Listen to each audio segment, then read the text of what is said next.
Hello बच्चों, good morning. स्वागत है आपका जीडीटी एजुकेशन में।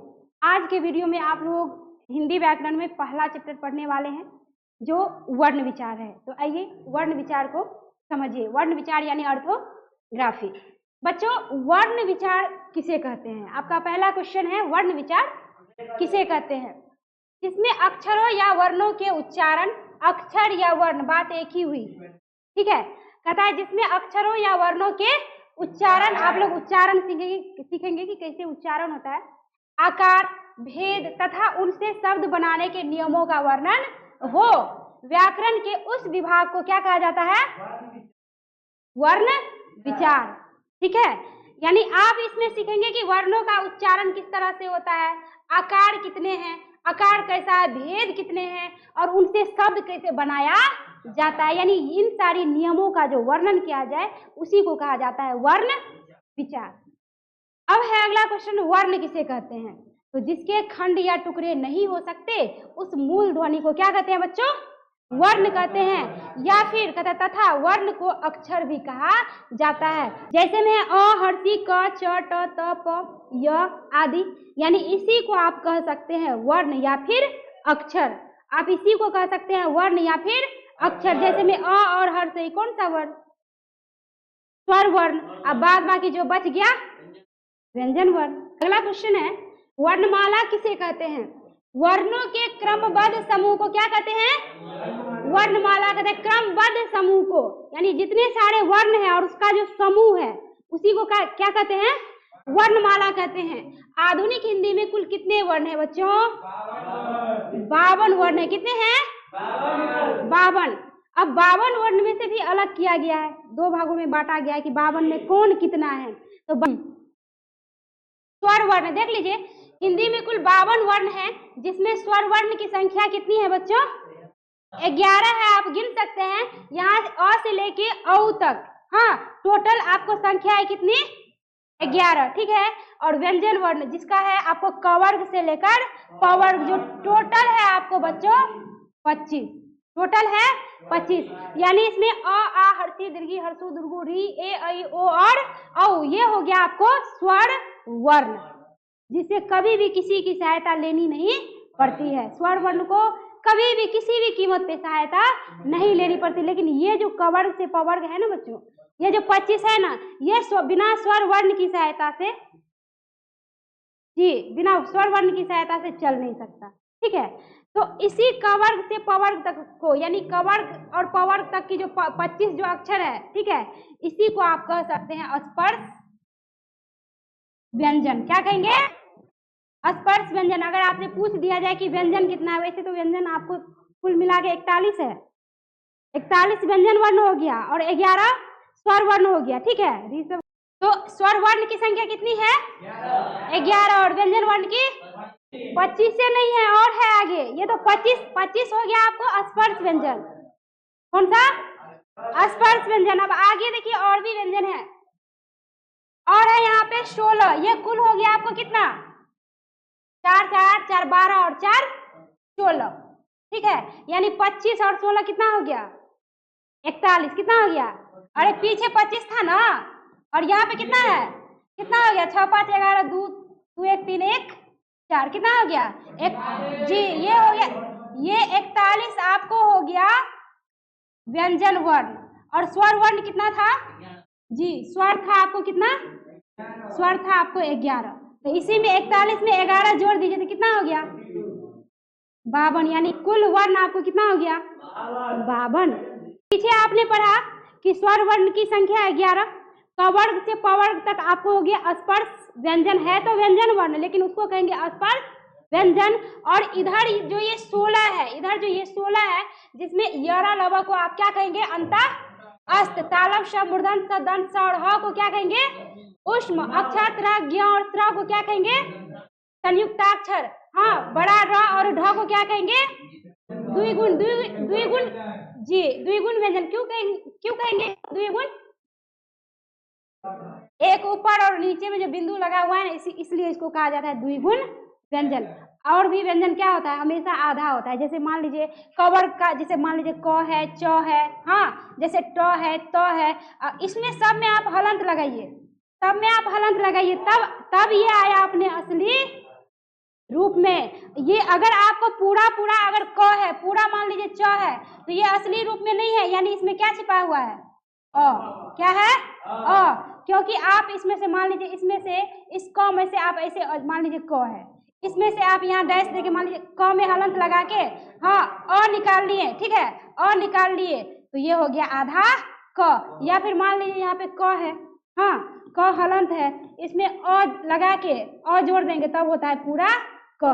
तो कहने का मतलब ये हुआ कि व्यंजन वर्ण हमेशा आधा ही होता है, पूरा होता है स्वर वर्ण की सहायता से। तो स्वर वर्ण की संख्या कितनी? 11। व्यंजन वर्ण में स्पर्श व्यंजन की संख्या कितनी? 25, और जो बच गया 16। हाँ, द्विगुण व्यंजन भी 4, और अंत में बच गया अयोग वाह। अयोग वाह कितने हुए? 2, यानी कुल हो गया आपको क्या? 16, और टोटल मिला के हो गया आपको कितना? 25, 16 और 11, कुल हो गया आपको कितना? 52। लिपि किसे कहते हैं? लिपि भाषा को लिखने के ढंग को क्या कहते हैं? लिपि। जैसे संस्कृत, हिंदी, मराठी और नेपाली जिस लिपि में लिखी जाती है उसे क्या कहते हैं? देवनागरी लिपि। जैसे अभी मान लीजिए ये आप लोग पढ़ रहे हैं, ये इस बोर्ड पे देखिए जो लिखा हुआ है किस लिपि में है? ये देवनागरी लिपि में है। इसी लिपि में आपको संस्कृत होता है, मराठी, नेपाली। आप नेपाली भी अगर लिखा हुआ हो तो हम लोग समझे चाहे नहीं समझे लेकिन उसको पढ़ लेते हैं। मराठी भी समझे या ना समझे उसको पढ़ लेते हैं, यानी देवनागरी लिपि में जो होगा वो हम लोग आसानी से पढ़ लेते हैं। आगे है जैसे में रोमन लिपि। अंग्रेजी जिस लिपि में लिखी जाती है उसे क्या कहते हैं? रोमन लिपि। याद रखिएगा बच्चों, ठीक है। गुरुमुखी लिपि, गुरुमुखी लिपि। पंजाबी जिस लिपि में लिखी जाती है उसे कहते हैं गुरुमुखी लिपि। और अगला है फारसी लिपि। उर्दू और कश्मीरी जिस लिपि में लिखी जाती है उसे कहते हैं फारसी लिपि। तो लिपि समझ गए? जैसे में मान लीजिए लिखेंगे क्या? राम, ठीक है, राम। तो जैसे राम लिखे हैं तो ये किस लिपि में है बच्चों बताइए तो? देवनागरी लिपि में। हाँ, जैसे संस्कृत लिखेंगे तो इसके जगह पे हम क्या कर देंगे? रामः कर देंगे, विसर्ग लग जाएगा। मराठी लिखेंगे तो इसी तरह राम लिखेंगे, विसर्ग नहीं होगा। नेपाली में भी इसी तरह राम होगा। लेकिन अगर हम इंग्लिश लिखते हैं RAM, ऐसे होगा राम। कहने का मतलब क्या? देख लीजिए, इससे थोड़ा सा भी मिल रहा है? नहीं मिल रहा है। इसकी लिपि ही अलग है, इसकी लिपि ही अलग है। इसी को कहते हैं रोमन लिपि। जो रोमन लिपि मतलब क्या? अंग्रेजी जो है, आपको अंग्रेजी जो है इसको इस लिपि में लिखी जाती है, यानी इसी लिपि को कहते हैं रोमन लिपि। अब देखिए इसमें भारत एक महान देश है, कौन सी लिपि है ये? देवनागरी। अब India is a great country, ये देखिए थोड़ा सा भी ये ऊपर वाला जो जितना लिपि में लिखा हुआ है ये निचला जो है एक भी नहीं मिल रहा है। यानी इसका मतलब ये हुआ कि अंग्रेजी जिस लिपि में लिखी जाती है उसको क्या कहते हैं? रोमन। ये जिस लिपि में लिखी हुई है उसको कहेंगे देवनागरी लिपि। और यहाँ देख लीजिए यही है, यहाँ पे है भारत एक महान देश है, उर्दू में लिखा हुआ है भारत एक महान देश है। तो ये हो गया आपको उर्दू। समझ गए जी? तो कहने का मतलब क्या है कि जितनी सारी भाषाएं हैं उसकी अपनी अपनी क्या है? लिपि है, उसकी अपनी अपनी लिपि है सबको। जैसे हिंदी भाषा है, पंजाबी है, मराठी है। हाँ, मराठी तो वैसे देवनागरी लिपि हुआ, मराठी नेपाली देवनागरी हुआ, हिंदी संस्कृत देवनागरी हुआ। लेकिन अंग्रेजी हम जैसे लिखते हैं, जैसे देख लीजिए ये जिस तरह लिखा हुआ है इसको हम देवनागरी नहीं कहेंगे, ये हो गया रोमन लिपि। जैसे उर्दू, यहाँ पे देख लीजिए उर्दू जिस तरह लिखा हुआ है ये हो गया आपको फारसी लिपि। तो लिपि समझ गए? यानी जो भी भाषाएं लिखी जाती है उसकी अपनी अपनी क्या है? लिपि है जिसमें लिखा जाता है। चलिए आगे समझिए। अब आगे है वर्ण के कितने भेद होते हैं? तो बच्चों वर्ण के 2 भेद होते हैं। पहला है स्वर वर्ण और दूसरा है व्यंजन वर्ण। का क्वेश्चन है कि स्वर वर्ण किसे कहते हैं? तो स्वर उन वर्णों या ध्वनियों को कहते हैं जिसका उच्चारण स्वतः होता है। स्वतः मतलब क्या? अपने आप होता है, उसको किसी की भी सहायता लेनी नहीं पड़ती है। हाँ, तो कहता है जिनका उच्चारण स्वतः होता है अथवा जिसका उच्चारण बिना किसी दूसरे वर्ण की सहायता से होता है उसे आप क्या कहेंगे? स्वर वर्ण। क्या कहेंगे? स्वर वर्ण। यानी समझ गए ना कि स्वर वर्ण मतलब जिसको किसी भी वर्ण की सहायता न लेनी पड़े वो हो गया आपको क्या? स्वर वर्ण। जैसे उदाहरण देख लीजिए, अ आ हर्षी दीर्घी हर्षु दुर्गु री, ए ऐ ओ औ, कुल कितना हो गया बच्चों? इनकी संख्या हो गई कुल 11। ठीक है, यानी याद रखिएगा कि स्वर वर्ण की संख्या हो गई 11। कहता है जो व्यंजन वर्णों के उच्चारण में सहायक होते हैं। आप लोग आगे पढ़ेंगे कि ये जो 11 अक्षर है ये व्यंजन वर्ण में किस तरह से उसकी सहायता करता है। अब आगे चलिए। ठीक है, स्वर वर्ण के कितने भेद हैं? तो स्वर वर्ण के मुख्यतः 2 भेद कैसे हैं भाई? स्वर वर्ण के मुख्यतः आपको 3 भेद है। टाइपिंग में मिस्टेक हुई है जी। स्वर वर्ण के मुख्यतः कितने भेद हैं? 3 भेद है। पहला ह्रस्व, दूसरा दीर्घ, तीसरा प्लुत। अब ह्रस्व को समझिए। कहता है कि जो एक मात्रिक हो, क्वेश्चन ये एग्जाम में इस बार भी आया था जी, इसको याद रखिएगा आप लोग। कहता है कि जो एक मात्रिक हो अर्थात जिसके उच्चारण में एक मात्रा का समय लगे उसे आप क्या कहेंगे? ह्रस्व स्वर, यानी एक मात्रा का समय लगे उसको कहेंगे हम एक मात्रिक जी। एक मात्रा की समय लगे उसको क्या कहा जाता है? एक मात्रिक अर्थात ह्रस्व स्वर। जैसे में देख लीजिए, अ है हर्षी हर्षु एवं री। अ हर्षी हर्षु क्या है? री क्या है? एक मात्रा है। कोई मात्रा है इसमें? टूटेगा? नहीं टूटेगा, ये एक मात्रिक हुआ। लेकिन दीर्घ स्वर देख लीजिए, कहता है जो द्विमात्रिक हो, द्विमात्रिक यानी 2 मात्रा, कहता है द्विमात्रिक हो अर्थात जिसके उच्चारण में ह्रस्व की अपेक्षा 2 गुना समय लगे उसे क्या कहेंगे? दीर्घ स्वर कहेंगे। जैसे है आ दीर्घई दुर्गऊ ए ऐ ओ औ। अब आप कहेंगे क्या कि मैडम जी ये एक मात्रिक है, ये द्विमात्रिक है, तो द्विमात्रिक कैसे हुआ? तो आप ही लोग बताइए ना। ये जो आ है, आ क्या है? इसे सीधे आ बन जाता है। कैसे बनता है? अ प्लस अ, एक मात्रा 2 मात्रा, दोनों क्या हो गया? बराबर 2। तो कहने का तात्पर्य जैसे हर्ष दीर्घई है तो कैसे बनता है? हर्षई प्लस हर्षई बराबर दीर्घई। तो इस तरह से क्या हुआ? यानी जो जिसमें 2 मात्रा लगे, जैसे उच्चारण करते हैं तो 2 मात्रा लगे, वो होगा द्विमात्रिक। इसी द्विमात्रिक को कहते हैं दीर्घ स्वर। देख लिया ना। चलिए अब आगे, अगला है प्लुत। कहता है प्लुत किसे कहेंगे? जो त्रिमात्रिक हो, यानी इसका मतलब ये हुआ कि जिसमें 3 मात्रा का समय लगे या उससे अधिक भी लग सकता है। तो कहता है कि जो त्रिमात्रिक हो अर्थात जिसके उच्चारण में ह्रस्व की अपेक्षा तिगुना समय लगे, यानी इस ह्रस्व की अपेक्षा 2 गुना समय लगा तो दीर्घ और तिगुना समय लगा तो प्लुत, तिगुना समय लगा तो प्लुत। अब देखिए यहाँ पे कहता है कि तिगुना समय लगे तो उसे प्लुत कहेंगे जी। जैसे में हे राम, देख लीजिए ना, हे एक रा और म, समझ है ना। तो जैसे में हे राम ओम, लग रहा है ना कि ये जो है ह्रस्व की अपेक्षा तिगुना है, लग रहा है। हे रा म, समझ गए? तो इस तरह से बताइए कि जिसमें एक मात्रा का समय लगे उसको क्या कहेंगे? ह्रस्व यानी एक मात्रिक। जिसमें 2 गुना समय लगे उसको दीर्घ यानी द्विमात्रिक, और जिसमें तिगुना समय लगे उसे प्लुत यानी त्रिमात्रिक। चलिए अब आगे बढ़िए। कहता है संयुक्त स्वर किसे कहते हैं? कुछ स्वर 2 स्वर वर्णों के मेल से या मिलने से बने हैं उसे संयुक्त स्वर कहते हैं। यानी अभी तक आपने सिर्फ स्वर पढ़ा और व्यंजन पढ़ा कि स्वर कितने हैं, उसकी संख्या कितनी है। जैसे 52 मैंने जो है आप लोगों को पढ़ाया कि 52 हिंदी वर्णमाला में कुल 52 अक्षर है, जिसमें मैंने आप लोगों को तोड़ तोड़ के समझाया कि स्वर 11 है, बाद बाकी जो बच गया व्यंजन है। उस व्यंजन में भी 41 व्यंजन में भी 25 कौन सा? 25 कौन सा? स्पर्श व्यंजन। 25 कौन सा? स्पर्श व्यंजन। उसके बाद आपको बच गया आगे जो भी बचा अंत, सूक्ष्म, संयुक्ताक्षर, द्विगुण, अयोगवा, जो जिनकी संख्या टोटल कितनी थी? 16। इस तरह से 52 था। लेकिन अब यहाँ पे ये देखिए, वो तो सब जो है अकेला अकेला अपना अपना वर्ण था, लेकिन यहाँ पे कहता है कुछ वर्ण 2 स्वर वर्णों के मिलने से बने हैं उसे संयुक्त स्वर कहते हैं। जैसे अ आ, यानी अ आ और हर्षी दीर्घी है, यानी यहाँ पे इसका मतलब हो गया कि अ में आप हर्षी जोड़ेंगे तो क्या हो जाएगा? ए। या फिर आ में आप हर्षी जोड़ेंगे तो क्या होगा? ए। चाहे अ में आप दीर्घई जोड़ेंगे फिर भी होगा ए, या फिर आप आ में दीर्घई जोड़ेंगे फिर भी क्या होगा? ए। समझ में आया?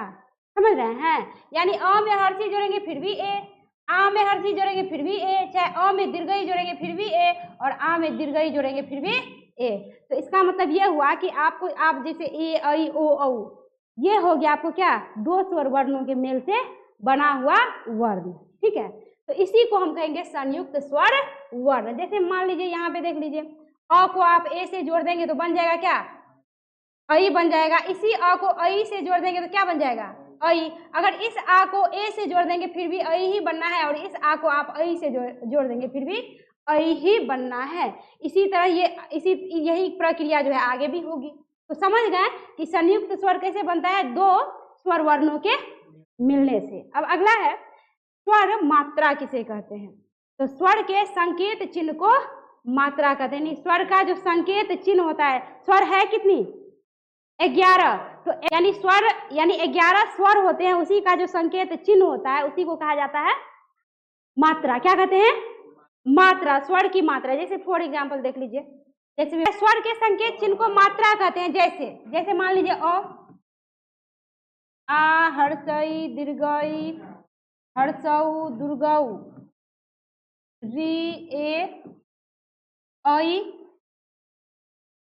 ओ औ। देख लीजिए अ का कोई चिन्ह नहीं होता। अ हमेशा व्यंजन वर्णों में क्या होती है, छिपी होती है, जो साइलेंट मोड में समझो एक तरह से।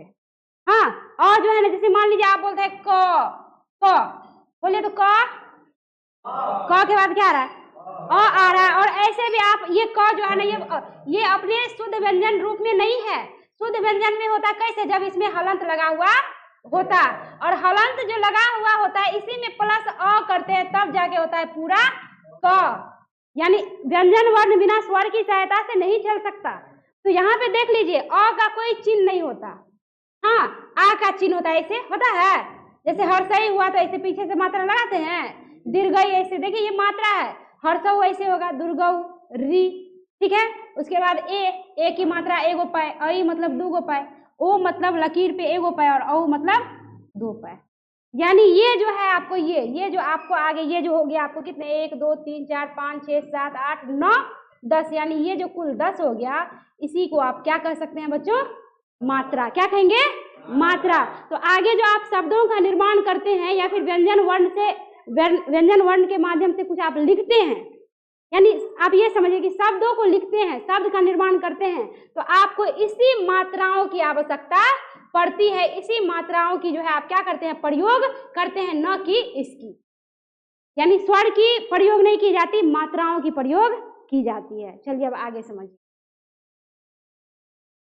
आगे है कि क्वेश्चन है कि स्वरों के उच्चारण प्रायः कितने प्रकार से होते हैं। तो स्वरों के उच्चारण प्रायः कितने प्रकार से होते हैं, 4 प्रकार से होते हैं। पहला है आपको निर्नुनासिक, दूसरा है अनुनासिक, तीसरा है सानुस्वार, और चौथा है आपको विसर्ग युक्त। ठीक है, तो समझ गए, आपको 4 है, निर्नुनासिक, अनुनासिक, सानुस्वार और विसर्ग युक्त। अब आप निर्नुनासिक समझिए। कहता है यदि स्वरों का उच्चारण सिर्फ मुख से किया जाए, मुख यानी सिर्फ मुंह से, तो उसे कहेंगे निर्नुनासिक। जैसे मैं आधी, गोद, आधी, आधी बोल रहा है तो सिर्फ मुंह से निकल रहा है, उच्चारण मुंह से हो रहा है। लेकिन अनुनासिक में देख लीजिए, अनुजोर नासिक, ठीक है। तो कहता है कि यदि स्वरों का उच्चारण मुख और नाक से हो, यानी अनु मुख से और नासिक यानी नाक से, कहता है मुख और नाक से किया जाए और उसमें कोमलता हो, यानी जब हम बोलेंगे तो उसमें क्या हो, कोमलता हो, तो उसे आप क्या कहेंगे, अनुनासिक स्वर। जैसे मान लीजिए ऊपर है आधी, तो यहाँ हो गया आंधी, आ से हो गया आंधी, यानी मुख से आवाज लगता है कि नाक में जा रहा है, यानी दोनों की सहायता लेनी पड़ रही है, हाँ या ना, लेनी पड़ रही है ना। तो यहाँ पे देखिए, यहाँ पे कहता है आधी और गोद, तो यहाँ हो गया आंधी और उसी में चंद्र बिंदु लग गया तो हो गया गोंद। कहने का मतलब क्या, नाक से भी हो रहा है उच्चारण और मुंह से भी हो रहा है, ठीक है, मुंह और नाक दोनों से हो रहा है, तो इसीलिए इसको कहेंगे अनुनासिक। अगला है सानुस्वार। कहते हैं कि इसमें स्वरों के ऊपर अनुस्वार का प्रयोग होता है, यानी इसकी पहचान ये है कि जो भी स्वर होगा उसके ऊपर किसका प्रयोग होगा, अनुस्वार, अनुस्वार यानी बिंदु। और कहता है कि इसका उच्चारण नाक से होता है और उच्चारण में थोड़ी कठोरता होती है, ठीक है, इसे ही सानुस्वार कहते हैं। जैसे अंगूर, जैसे कंकन, देखिए पहले ही दे दिया था कि इसके ऊपर अनुस्वार का प्रयोग होता है। क्या है आप बोलते हैं आंधी, आंधी तो एकदम इजीली आंधी लगता है कि कोई रुकावट नहीं, कोई कठोरता नहीं, आंधी कोमलता है। लेकिन बोलते हैं अंगूर, तो लगता है कि कठोरता है। आप उच्चारण कीजिए तब आपको समझ में आएगा, है ना। तो यानी इस तरह से बच्चों जिसमें अनुस्वार का प्रयोग हो, जिसका उच्चारण नाक से हो, उसको आप क्या कह सकते हैं? सानुस्वार। क्या कहेंगे? सानुस्वार। आगे है विसर्ग युक्त। कहता है इसमें स्वरों के बाद विसर्ग का प्रयोग होता है जिसका उच्चारण घोष ध्वनि ह की तरह होती है। यानी आप कुछ भी बोलेंगे तो लगेगा क्या कि अंत में क्या आ रहा है? ह आ रहा है। उच्चारण घोष ध्वनि यानी ह की तरह, किसकी तरह? ह की तरह होता है, उसको क्या कहा जाता है बच्चों? विसर्ग युक्त। ये दो बिंदु आप देख रहे हैं, इसी को कहा जाता है विसर्ग। यानी अगर ये अकेले है तो पढ़ेंगे प्रात, लेकिन अगर ये विसर्ग लग गया तब पढ़ेंगे प्रातः। यानी ऐसे बोलेंगे कि जैसे उच्चारण में ह की मात्रा आनी चाहिए, यानी ह ध्वनि निकलनी चाहिए। तो जैसे यहाँ पे प्रात है, ऐसे अकेले है तो प्रात, अब विसर्ग लग गया तो प्रातः, अकेले है तो स्वत और विसर्ग लग गया तो स्वतः। ऐसे पढ़ेंगे अत और विसर्ग लग गया तो अतः। उच्चारण में अंतर है। चलिए तो बच्चों मिलती हूँ नेक्स्ट वीडियो में इससे आगे लेकर के। आप लोग अगर वीडियो समझ जाते हैं तो लाइक कीजिए, कमेंट और शेयर कीजिए। मिलती हूँ नेक्स्ट वीडियो में इससे आगे का पार्ट लेके। धन्यवाद।